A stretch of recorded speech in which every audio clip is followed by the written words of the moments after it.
షెట్ వేసుకుని వెళ్ళాం రామ్మ. ప్రమోట్ చేయడం ప్రయత్నం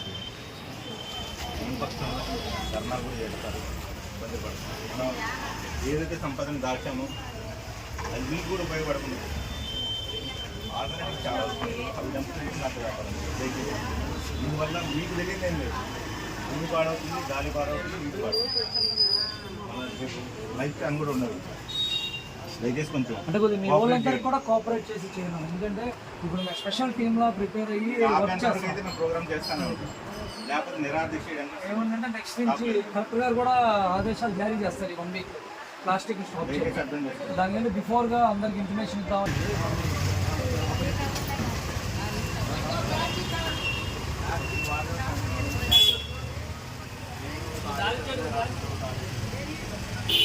దీనివల్ల జనాల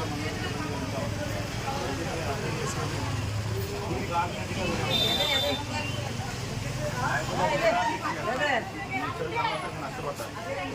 ఆల్టర్నేట్గా వేరే ఏర్పాట్లు ఉన్నాయి, ఆ ఏర్పాట్లు తీసుకోండి. సరుకులు కూడా మీరు నష్టపోవద్దు. ఇవాళ వచ్చి రేపు వెళ్ళిపోతామని కూడా అనుకోవద్దు. సరుకు అయితే ఆపండి, లేకపోతే ఆపండి. Thank you. జై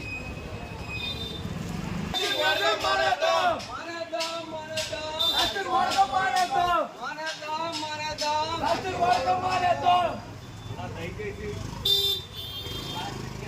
వీలైనంత త్వరగా మీ దగ్గర ఉన్న సరుకుని డిస్పోజ్ చేసుకోండి. దానికి ఆల్రెడీగా చాలా వచ్చినాయి, అవి అమ్మండి. వాళ్ళు వచ్చారు, చెట్లేసారు, వెళ్ళిపోయేసారు. దయచేసి అనుకోవచ్చు. ప్లాస్టిక్ ఆపేంత వరకు నేను నిరాదీస్తాను.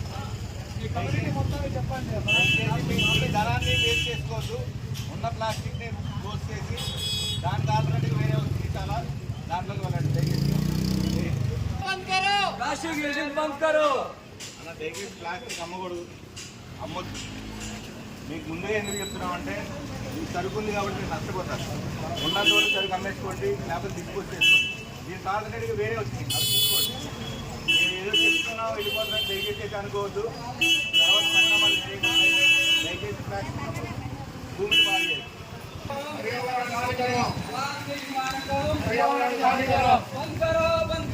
प्लास्टिक यूज बंद करो. ప్లేట్స్ అన్ని వాడకూడదు. వానర్కి చెప్పండి, వాడడం 1 వీక్లో ఆపకపోతే దాడికి గురవుతారు. ప్లాస్టిక్ వాడకం ఆపకపోతే కేసులు ఫైల్ చేయాల్సి వస్తుంది. అనవసరం మీకు సంపాదించుకున్న ఫైనాన్షియల్ పోతాయి. దయచేసి ప్లాస్టిక్ ఆపండి, దేశాన్ని కాపాడండి.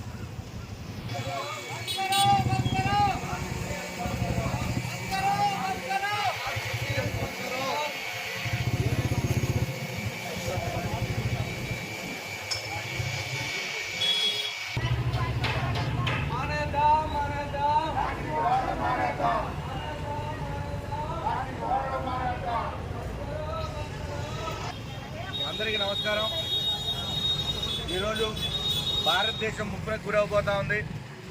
కేంద్ర రాష్ట్ర ప్రభుత్వాలు ఇన్ని చెప్తున్నప్పటికీ కూడా ఈ యొక్క ప్లాస్టిక్ మాఫియా చైనా నుంచి కొంత దిగుమతి చేసుకుంటూ ఇక్కడ కొంతమంది లాభాపేక్షతో యొక్క భారతదేశ భూభాగాన్ని, నీటిని, గాలిని కలుషితం చేస్తూ ఉంది. సో ఇక మీదట చూస్తూ ఊరుకునే పరిస్థితి అయితే లేదు. ఇంకా ఇన్నాళ్ళు, ఎన్ని రోజులు, ఎంతకాలం అని ఎదురు చూస్తూ ఉంటాం. ఇవాళ ఆపుతారు, రేపు ఆపుతారు, ఎల్లుండి ఆపుతారని. దానిలో భాగంగానే సఫాయి కర్మచారి అనే ఒక విభాగం, విభాగం కనుక లేకపోతే ఎక్కడ కూడా పరిశుభ్రత కానీ, మనం పీల్చుకోవడానికి గాలి కానీ, తాగడానికి నీరు కానీ ఏదీ ఉండదు. సో అట్లాంటి ఒక యూనిట్ని మేము భుజాన్ని వేసుకొని ఇక పరిశుభ్రాలు క్లీనింగ్తో పాటు ప్లాస్టిక్ని భారతదేశంలోనే లేకుండా చేసే భాగంలో మొట్టమొదటిగా ఆంధ్ర రాష్ట్రంలో ఒకేసారి దాడులు చేస్తూ, ధర్నాలు చేస్తూ, వాళ్ళకి దండాలు పెడుతూ ప్లాస్టిక్ని మానేయండి, ప్లాస్టిక్ని అమ్మొద్దని చెప్తా ఉన్నాం. ఈ యొక్క ప్లాస్టిక్ని అమ్మడం కానీ, వాడడం కానీ మానేంత వరకు ఈ ఉద్యమం తీవ్రస్థాయిలో చేస్తూనే ఉంటాం. దయచేసి ప్రజలు కూడా గ్రహించి మన దేశాన్ని కాపాడుకునే కోసం అందరూ ఒక అడుగు ముందు వేయాలని, అదేవిధంగా ప్రతి ఒక్కరూ ఆరోగ్యంగా ఉండాలని కోరుకుంటూ రెల్లి కమ్యూనిటీ కాకుండా సఫాయి కర్మచారి కమ్యూనిటీ కూడా పీస్ కమిటీ కూడా కోరుకుంటూ సెలవు తీసుకుంటా ఉన్నాం. జై హింద్, జై భారత్.